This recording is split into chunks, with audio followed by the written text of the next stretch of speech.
सभापति महोदय, सरकार इस स्थिति में नहीं आई है कि वह कह सके कि देश में काला धन नहीं है।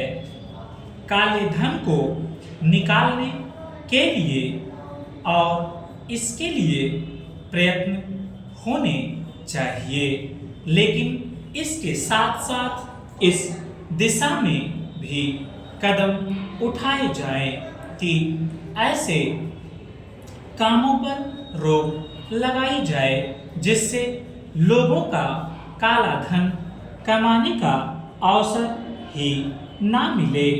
आज हमारे देश के विभिन्न प्रदेशों और क्षेत्रों की स्थिति में बड़ा अंतर है।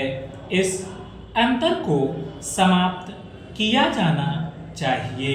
मुझे आशा है कि वित्त मंत्री महोदय मेरे इन सुझावों पर अवश्य ध्यान देंगे।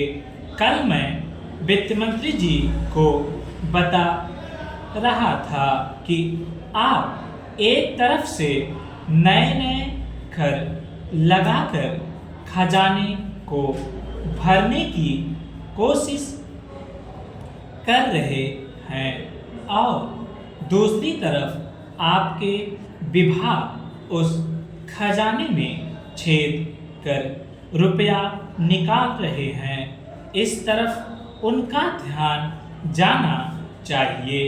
मैंने इस संबंध में एक उदाहरण दिया था कि एक लंबी चौड़ी सड़क पर एक ही तरह का काम होने वाला था। एक ठेकेदार ने 4 लाख रुपए प्रति मील और दूसरे ठेकेदार ने 10 लाख रुपए प्रति मील के हिसाब से रुपया मांगा।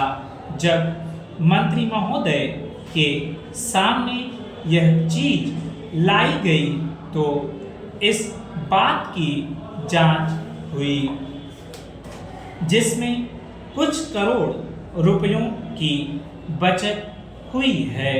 अगर सब मामलों की जांच हो जाती तो कई करोड़ रुपयों की बचत हो सकती थी।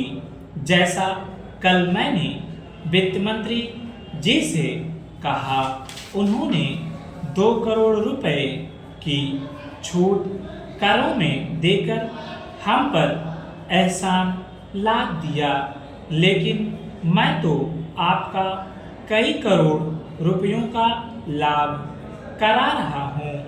आप इसकी जांच कराइए और देखिए कि कैसी लूट हो रही है। इतना ही नहीं, इसका प्रभाव दूसरे विभागों पर भी पड़ रहा है।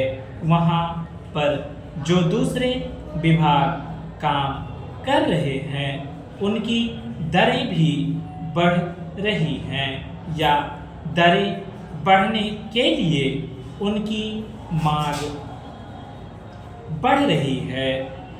जब वही काम एक जगह अधिक लागत में होगा तो दूसरी जगह वही काम कम लागत में नहीं हो सकता।